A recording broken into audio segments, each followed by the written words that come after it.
Европски амбасадор доаѓа во Струга, ја гледа депонијата и вели дека е шокиран. За жителите кои живеат во незина близина таа е тажно, а во исто време опасно секојдневие што трае повеќе од 2 децении. Струшката депонија одамна не е само еколошки проблем. Таа е проблем на јавното здравје, институционалната одговорност и човековите права. Домашните судови се прогласија за ненадлежни, па случајот стигна до Страсбур. Зошто проблемот обстојува со години? Кој е одговорен? Дали граѓаните на Македонија можат да добијат правда кога станува збор за нивното право на здрава животна средина? И дали решението конечно е на повидок или Струга ќе продолжи да живее покрај оваа темпирана бомба? Струга во приказнава само како пример, а не како исклучок. Македонија има многу посериозен проблем. Десетици на стандардни депонии како Тивок убиец со децении. Дали Струга го вклучи алармот дека повеќе не може да се одложува решавањето на проблемот со отпадот во Македонија? За институционалните пропусти, правната битка и можните решенија разговараме со Драгана Карашова од граѓанската иницијатива Збогум Буково и Бојан Трпевски од Македонското здружение на млади правници. На Бојан кој е во студиото му велам добре дојде. Добро време. А Драгана ја поздравуваме од тука, таа е на југозападот на земјава. Поздрав од студиото на Телма, Драгана. Добар ден, поздрав на сите вас таму и сите гледачи на телевизијата Телма. На прагот сме на нова летна туристичка сезона, а нашите два бисера покрај брегот на едно од најубавите и најстари езера во светот повторно имаат сериозен проблем во ликот и делото на две диви депонии кои со години загадуваат и ги трујат и охриѓани, и стружани, и туристите и сите таму. Станува збор за Буково и за Струга. Проблемот со Струга се актуализираше пред 10 дена кога евроамбасадорот Михаел Рокас беше таму на лице место и рече дека е шокиран од она што го видел. Прашањето еве на почеток би било, велам, новото лето е на прагот, ништо не е сменето во однос на минатото лето или години наназад. Кога вие последен пат сте биле на лице место, сте ги виделе Буково или Струшката депонија и како тоа изгледа на почеток да ни опишете вака, за да добиеме впечаток? Да се шокираме и ние. Горе не сме доволно шокирани. Вака, значи, ние Буково го чувствуваме секој ден, минуваме Буково на секое патување кон Битол, Прилеп, еве јас сум од Штипо потекло, на таа страна патуваме. Струшката депонија, стружени си ја чувствуваат секој ден, веројатно и ние охриѓени ја чувствуваме. Жал таа нема име така лично како нашето Буково, но прво во секој разговор јас секогаш морам да ве коригирам вас новинарите и сите други од медиумскиот простор. Значи овде не станува збор за депонии, станува збор за ѓубришта и сметам да мораме да го користиме вистинскиот термин ѓубришта или сметилишта, бидејќи она кое што треба се изгради во Новаци е депонија, регионална депонија или центар за управување со отпад и така би сакали да ја дадеме или да го дадеме вистинското име за да нема забуни во населението за што станува збор. Постои голема разлика меѓу депонија и она кое што еве го гледаме на сликите моментално. Се прифаќа забелешката кога велите депонија, мислите на онаа организирана и според сите стандарди. Во Македонија само една е таква тогаш, Дрисла, и таа е не до крај стандардизирана или ги исполнува поголемиот дел од стандардите, меѓутоа диви ѓубрилишта или како ги нарекувате, немаме веројатно соодветен термин во македонскиот јазик. Факт е дека со години, со децении и на Буково и на Струшката депонија која е само на 500 или помалку метри близина до првите куќи во градот, во близина на изворот, во близина на реката Црн Дрим, организирано се одлага ѓубре и во таа смисла велам депонија не е диво ѓубрилиште, бидејќи диво е ако фрлат случајни намерници или патници таму. Ваму комунално предпријатие со години одлага смет, во таа смисла го искористив терминот депонија. Меѓутоа еве да се вратиме на темата, кога последен пат бевте на Буково или на Струшката депонија, ги видовте вие и како тоа изгледа таму. Ние читаме овде дека еве од 22 метра на 30 метри рит израснал за неколку години само депонијата во Струга. Буково е веројатно уште поголема и Буково е среде шума. Еве Бојан раскажа на почетокот дека и тој бил шокиран пред неколку години кога поминал таму. Буково е, јас секогаш велам, многу несреќно одбрано место за да биде ѓубрилиште или депонија, таа е започната да се користи како локација некаде во почетокот на 70-тите години, што значи дека се експлоатира веќе повеќе од 5 децении и таа е високоризична депонија или ѓубриште, и што значи дека кога би биле вака искрени кон себе си, многу е подобро да почнеме да одлагаме отпад на друго место, нема да има толку многу ризик, отколку се уште да ја користиме букова, бидејќи таа е опасност не само за животната средина, почвите, водите и така натаму, а животната средина не би ја афектирала никош здравјето на луѓето, значи за здравјето на луѓето, но и за луѓето кои што таму одлагаат како дел од нивните оперативни работни задачи секој ден отпад. Струшката депонија Букова ја гледаме редовно, снимаме со дронови и не сме шокирани ние, но еве пред некој ден или недела излезе едно видео од некои туристи кои поминувале, девојки од Германија или не знам од каде, и така прескаа на видеото, леле луѓе. А исто оваа приказка ја слушам од наши граѓани, дека истото се случувало во 90-тите години, кога овде поминувале туристи од западните земји, да кажеме, каде што веќе селекцијата на отпад и управувањето со отпад е всушност пракса од 80-тите години на минатиот век. Значи истиот шок продолжува. Ние сме малку како она жабата што се вари во вода полека и се зголемува температурата, или да кажеме Бојан, честитам на емоцијата ако си ја имал. Кај нас таа емоција е малку скасната шокираноста, иако ние се обидуваме како крајинска иницијатива да ја користиме таа емоција во однос на едукацијата на населението и во однос на алармирањето на надлежните за тоа колку е итна потребата од средување на овој проблем. Добро, за Буково ми објаснивте, снимате со дрон редовно, не сте шокирани бидејќи го знаете проблемот во детали. Каква е состојбата во Струга? Еве кога последен пат сте биле шокирани од она што го види и евроамбасадорот? Струшката депонија се наоѓа многу поблиску и представува многу подиректен ризик за граѓаните во Струга и околните села. Таа е и многу повидлива.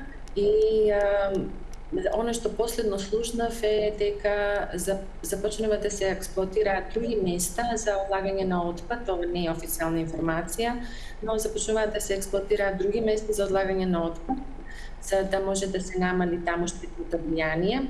Не знам колку е точно, но тоа значи дека на друго место е веќе започна да се прави ѓубриште.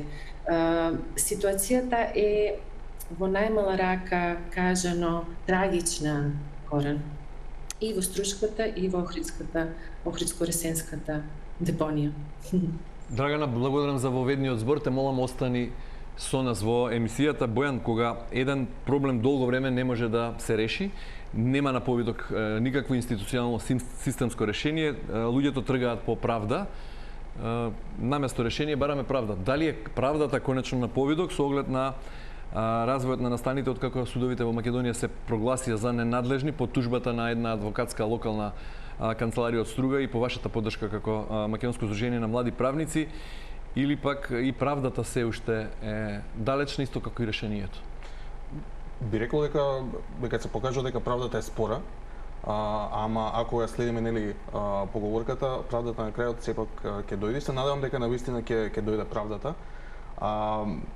Беше разочарувачки да видите дека најпрво наш суд ќе прифати дека е надлежен да расправа по нашата тужба, каде што и ние сме исто така како здружение тужители. За потоа во повторната постапка сепак да реши дека не е надлежен да расправа по тужбата. И покрај тоа што разочарувањето го добивме дома во Македонија пред нашите судови, тоа не обесхрабрува и секогаш и како здружение гледаме како можеме човековите права и нашите постапки да ги заштитиме и да ги однесеме пред Страсбург. И се надевам дека навистина искрено се надевам дека Европскиот суд за човековите права ќе ја прифати, односно ќе утврди повреда по однос на нашата апликација и дека во повторената постапка пред домашните судови, тие ќе мора да го земат жешкиот костан во рака и да расправаат по она што ние го имаме наведено како наводи во нашите тушки. Драгана, дали на ова би се надоврзале во смисла на како граѓански активисти за заштита на животна средина, дали за вас Буково, Струшката депонија и сите други диви ѓубрилишта како што ги нарекувате се само еколошка темпирана бомба, односно тивок убиец кој не можеме да го решиме со години, или пак е показател за еден хроничен институционален неуспех? Токму така, Горан. Имав еден пријател кој што кога се зафативме со ова ми рече: Драгана, ако го решите вие Буково, не дека ние треба да го решиме Буково, него ако лобираме доволно силно за да се реши Буково, ќе ја решите државата.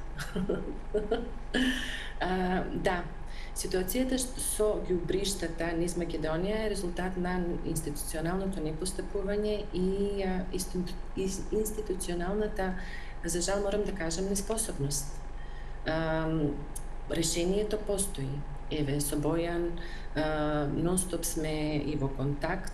Постои план за спроведување на систем за управување со отпад, во кој што се предвидува и затворање, ремедијација, санирање на овие ѓубришта. И така нашата визија за Буково е дека ќе биде излетничко место, па така некој ден Горан ќе одиме, ќе снимаме таму, ќе правиме излет и ќе се чудиме како сме дозволиле децении да биде поинаку. Значи, со спроведување на системот за управување со отпад во кој што ние заедно со Пелагониски, значи југозападен и Пелагониски, треба да се отвори една регионална депонија, да се започне со селекција на отпад, да се постави инфраструктура и да се затворат сите диви ѓубришта, значи оние кои што граѓаните ги прават, да се ремедираат и санираат сите така наречени стандардни ѓубришта што ги користат комуналните предпријатија. Но овој систем, како што кажа Бојан, не само во правдата, него и во овој сектор, еколошкиот сектор или секторот за заштита на здравјето на граѓаните, вие кажавте дека е здравствена криза на јавното здравје, не само еколошка, тоа е точно. Значи, многу бавно се движат работите и се уште не е приоритет. Добро, еве да ве прекинам тука и да ве прашам додека дојде оној фин момент или ден кога ќе одиме во Буково да снимаме убави репортажи од природните убавини. Веројатно како граѓанска иницијатива, како здружение, освен со Здруженијето на млади правници, имате контакти и со надлежните институции. Европската Унија рече дека го поддржува проектот на изградба на таа регионална депонија Новаци. Што велат надлежните на последните состаноци што сте ги имале? Зошто проектот е толку бавен? Кога ќе почне да се реализира? Има ли некакви рокови, граници до кога треба таа регионална депонија да профункционира и проблемот со овие диви ѓубришта се затвори? Горан, сите рокови и граници кои што сами прво сме си ги поставиле во национални стратешки документи, локални акциони планови, како дел од европското законодавство или како дел од нашето национално законодавство, за сега се пробиени. Значи, ние секојаш оперираме надвор од крајните рокови. Крајните рокови веројатно ништо не значат за институциите. Зошто се толку бавни работите?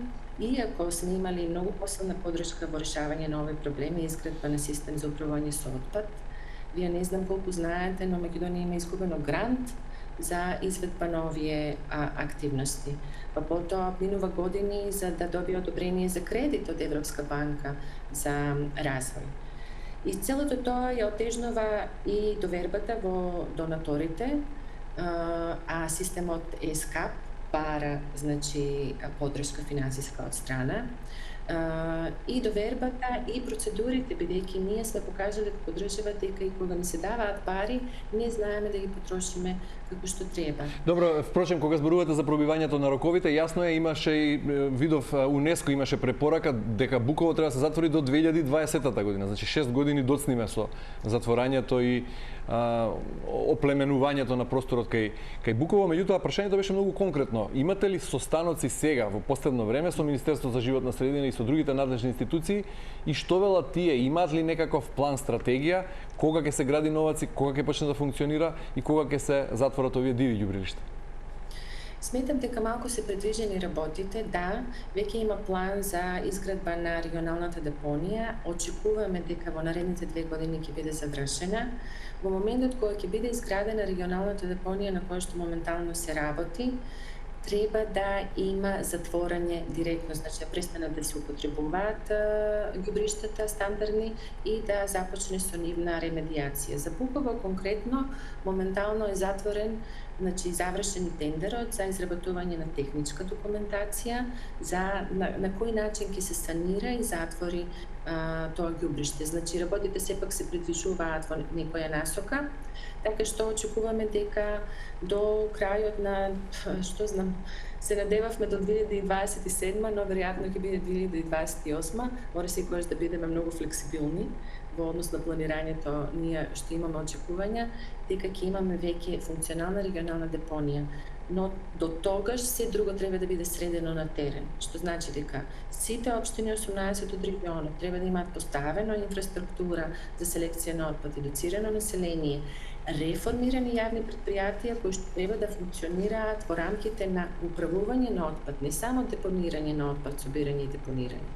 Има многу работа. Добро, Бојан, заглавени сме во правен лавиринт, треба промена на закони, недостиг на финансии или пак недостиг на политичка волја.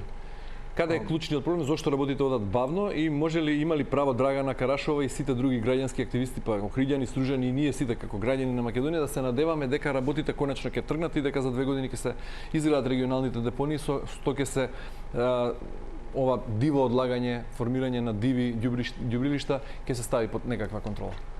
Надежта би рекол дека постои, затоа што сите овие регионални центри за управување со отпад се финансираат со кредити земени од ЕБРД, и таму има, верувам дека има рокови што мора да се почитуваат за да не плаќаме. Значи има и пари. Да, има пари, меѓутоа тоа се согласувам дека целиот процес оди премногу споро, онака како што јас би посакувал да тече процесот. Објаснувањето на некој начин од институциите, иако не сум експерт за јавни набавки, е токму тој дел со јавните набавки, со тендерите и како таа постапка тече. Заглавени во, да преведам, заглавени во тендери ќе се угушиме во ѓубре. Па на некој начин да.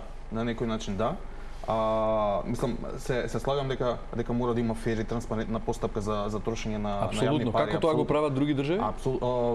Веројатно многу поефикасно од нас. И посистематски. Мислам дека главниот проблем не е проблемот толку многу во регулативата. Законите ги имаме, има некои забелешки што да речеме јас би ги коригирал, меѓутоа проблемот е во спроведувањето и тоа колку сакаме навистина да го спроведеме она што веќе сме го утврдили како закон. Чисто како илустрација, законот за управување со отпад е донесен во 2021 година. Уште тогаш е воспоставено дека треба да има, тоест има рок за донесување на методологија каде што ќе се смени начинот на плаќање на управувањето со комуналниот отпад, за разлика од сега каде што плаќаме по квадратура. Идејата е да може да плаќаме по создаден отпад, по количество на отпад од домаќинство, меѓутоа таа методологија за како тоа ќе се пресметува се уште не е донесена. И тоа се тие некои финеси или детали што нас ни недостасуваат за навистина да го воспоставиме тој систем. Добро, да дадеме малку бекграунд на приказната. Лани во август адвокатската канцеларија Стојковски и Ќатовски од Струга соопшти дека Европскиот суд за човекови права во Страсбург ја прифатил апликацијата што во мај истата година тие ја поднеле во врска со дивата Струшка депонија, откако домашните судови претходно се прогласија за ненадлежни. Вие како Македонско здружение на млади правници ги тужевте, поднесовте тужба, нели, против Министерството за животна средина и просторно планирање, против Струга како општина Струга и против јавното комунално претпријатие од овој град. И прашањето е сега, што значи ова во европска правна практика? Каде завршува еколошкиот проблем, а каде почнува повредата на човековите права и што значи тоа прифаќање на апликацијата во Страсбург? Дали постапката тргнува таму и дека може да биде, што може Македонија да загуби? Да биде тужена како земја? Да им плати одштета на Стружани? Кој би бил епилогот правен? Прво се согласувам со тој и Драгана што го кажа дека животната средина и здравјето на луѓето или човековите права, како и тоа да го поврземе, се неразделно поврзани. Не можеме да одвоиме животната средина од здравјето и животот на луѓето. Што значи прифаќањето на оваа апликација? Тоа би значило дека ова прашање треба да се расправа пред Европскиот суд за човековите права и Европскиот суд за човековите права има навистина богата пракса кога станува збор за еколошки проблеми наспрема заштита на човековите права. Не само за управување со отпад, туку и за индустријско загадување, за загадување на води, за загадување на од бучава. Тоа е исто интересно прашање што кај нас, па да речеме, не е толку актуелно. Така што веруваме дека целата таа пракса што Страсбург веќе има воспоставено, ќе се примени кај нас и епилогот ќе биде дека државата ги повредила човековите права на граѓаните. Што би значил, што би бил епилогот од тоа? Епилогот би било дека Страсбург има слобода да определи кои се мерките што за да се промени ситуацијата, значи може да додели и специјални мерки и генерални мерки. Тоа што да речеме може Страсбург да го каже да досуди надомесна на штета, која не е толку висока, повеќе символична. Не, во смисла на преседан што ќе влие врз еколошките спорови други домашни овде пред домашното судство. Тоа што е побитно што како порака. Да, апсолутно што сакав да го кажам е дека доколку утврди Страсбург повреда на човековите права, тоа е основ за ние тука да бараме повторување на постапката. Што би значило дека повторно ќе се отвори судската постапка пред домашните судови и тогаш нема да може да се игнорира ставот на Страсбург во однос на тоа пред кој суд и како би требало да се расправаат ваквите прашања. Така што тоа што за мене е побитно е токму тоа дека од Страсбург постапката ќе се врати пак кај нас дома, каде што домашните судови, како што реков и на почетокот, ќе мора да го земат жешкиот костен во рака и да расправаат за овие прашања, затоа што нема повеќе да може да кажат не сме надлежни за ова прашање. Имате ли искуство како Страсбург судот таму суди во вакви спорови слични со други земји што не се членки на Европската унија, да речеме? Апсолутно има една пресуда, ние се уште ги живееме работите или периодот каде што во некои европски држави се случува многу одамна. Има една пресуда против Турција, да речеме, каде што исто како и кај нас и таму имало диви депонии или ѓубришта, како и да ги наречеме. Меѓутоа таму тоа што мене ме потсеќа многу на тој пример од Турција е да речеме и состојбата со вардариште во Скопје. Значи се работело за дива депонија каде што не ги исполнувала националните стандарди, каде што околу депонијата имало импровизирани населби каде што живееле луѓе. И тоа што е многу битно и алармантно кога се работи за дивите депонии е тоа што никој не го контролира депонискиот газ. Тој се создава од распаѓање на отпадот и ако не се контролира, постои опасност. Не знам сега кај нас каква е ситуацијата од аспект на количината на отпад и количината на депониски газ што се создава, меѓутоа во Турција се случило исто така да не се контролира тој депониски газ, да се запали, да експлодира депонијата и да има и загинати од тие луѓе што живееле околу депонијата. И токму во тој случај Страсбург утврдил повреда и на правото на живот и на правото на приватност на личниот и семејниот живот. Токму поради таа состојба каде што државата и покрај тоа што знаела за состојбата и покрај тоа што превземала некои ситни мерки, меѓутоа кои не биле ефикасни за да го решат проблемот, Страсбург утврдил одговорност кај државата за таквите постапки.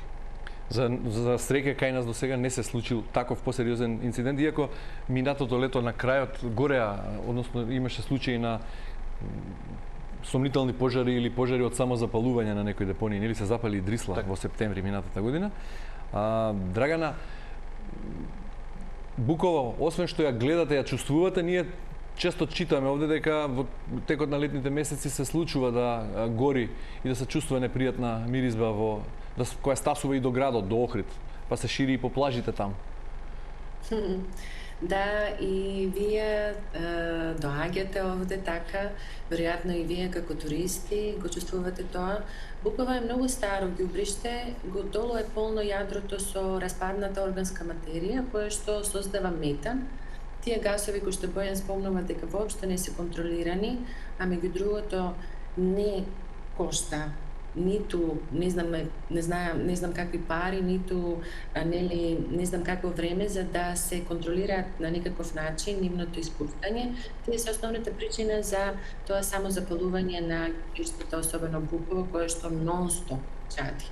Ретко кога Буково не чади, но имаме моменти во кои што е запалена така со пожар, представува ризик за вработените на комуналните предпријатија и исто на Буково имаме луѓе кои што живеат, оперираат овде, бараат веројатно метали низ ѓубриштето и секогаш имаме една фина нели глутница на кучиња кои што исто така се како да кажам во контакт со населението.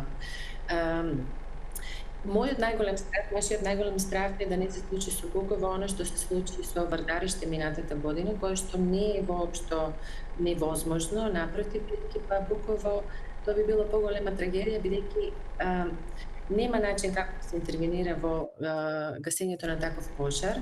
Буково се наоѓа на надолница, се наоѓа во шума, нема противпожарен појас обезбеден околу ѓубриштето, иако инсистиравме, имавме состаноци и со Центарот за управување со кризи и противпожарни. Веќе 2 години го очекуваме тоа. Овде има борова шума која е лесно запаллива, така што да се надеваме, иако не треба работите да бидат оставени.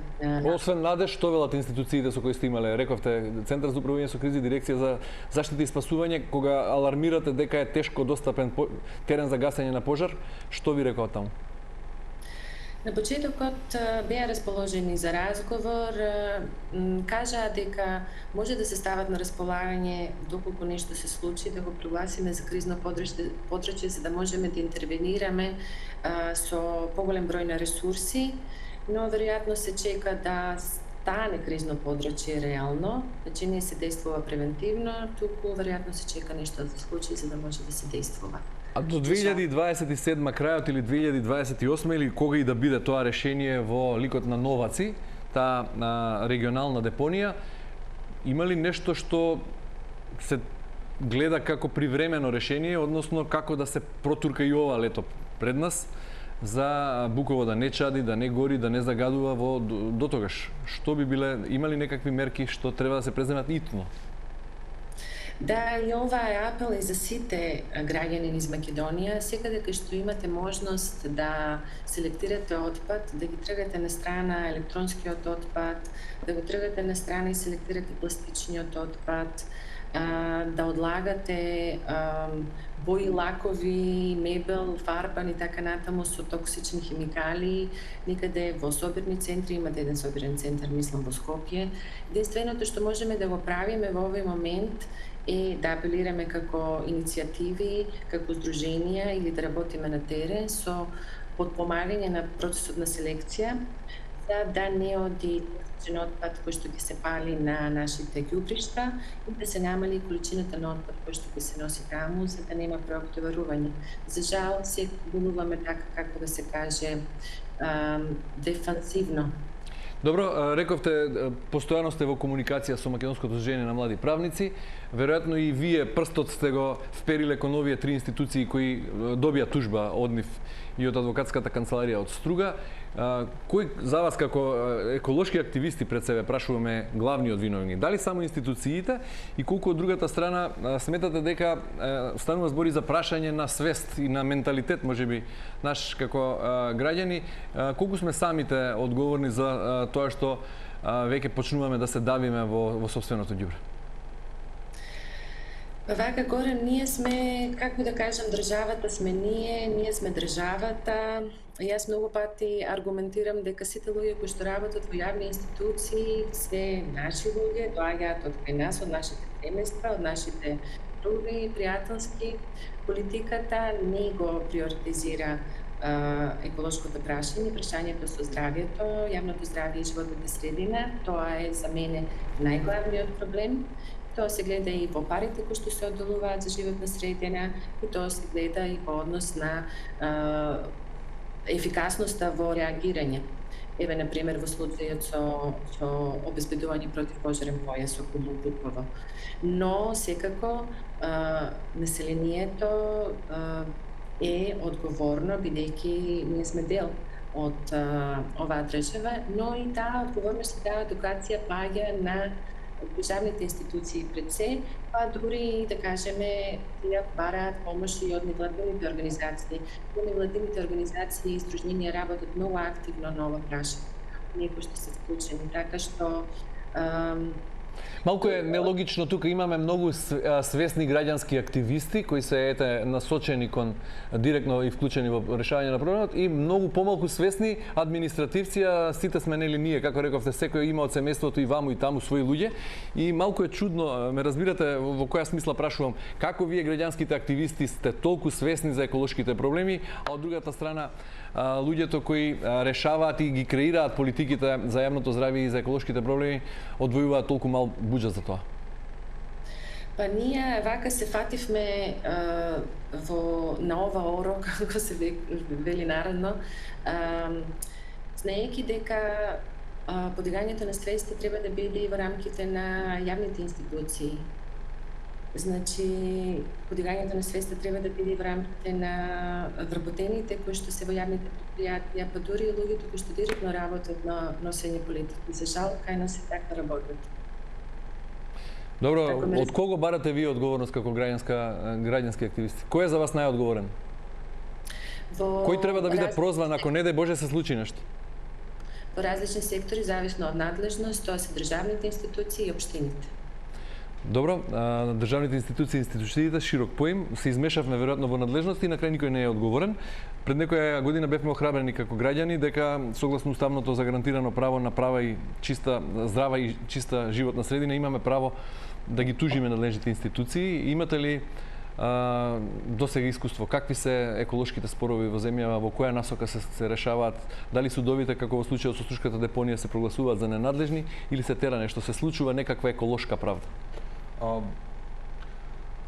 Мојот впечаток е дека не се случува баш еколошка правда. Од повеќе аспекти, да, началниот став на Врховниот суд беше значен, меѓутоа во практиката не промени, би рекол, ништо посебно. Нема ниту еден позитивен судски пример? Има. Значи има пред управниот суд беа поднесени во 2019 или 2020 од граѓани повеќе предлози за заштита на правото на здрава животна средина. И по моите информации само во 2 случаи е утврдено, тоест не е утврдено повреда на правото, туку затоа што тие случаи се однесува на загадувањето на воздухот. Единствено што управниот суд изрично кажал во своите пресуди тоест решенија е дека државата треба да го донесе националниот план за квалитет на амбиентниот воздух, меѓутоа не дал рок во кој период.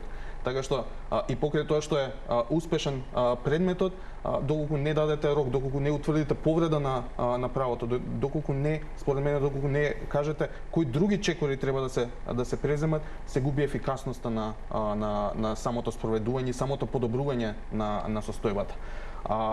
Тогаш тие, не би сакал да навлегувам во правните прашања, меѓутоа тие тогаш предмети беа поведени по стар закон кој сега не важи. Ние во меѓувреме поднесовме тужби по нов закон кој сега е во сила и тие повторно беа отфрлени. Затоа и велам дека началниот став на Врховниот суд во практиката не донесе ништо позитивно. Меѓутоа е значено затоа што Врховниот суд, највисокиот суд во државата, расправаше за тоа. Постапките се генерално спори. Затоа и во предметот со Струшката депонија покри апликацијата за човековите права поднесовме посебна апликација и за судење во разумен рок, затоа што премногу долго според мене траат постапките, така што се спори, не е ефикасни и некако мојот впечаток е дека не се навлегува во суштината и зошто тие постапки се иницираат и која е алармантноста на ситуацијата, туку повеќе се гледа формата и процедурата. Добро, прашање за Драгана за крај, кога еден ден ќе тргнат преговорите за членство со Европската Унија, дали поглавјето за животна средина ќе ги реши овие проблеми, ќе го истуркаме брзо и едноставно или многу ќе заглавиме? Јас ова прашање го дискутиравме и со евроамбасадорот кога имавме состанок на истата негово патување кога се шокирало од Струшката депонија. Моje лично мислење е дека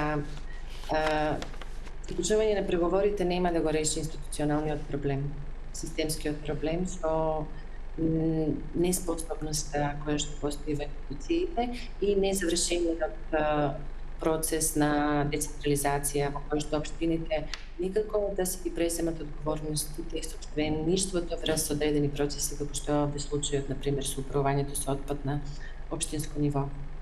не отварањето на преговорите нема да ни помогне во тој случај, можеме само да филуваме, како што и обично филуваме, тоа ни е пракса, мора да се свати во суштина проблемот, дека ова е проблем на јавното здравје, на иднината на нашите деца, на нашата иднина како генерација.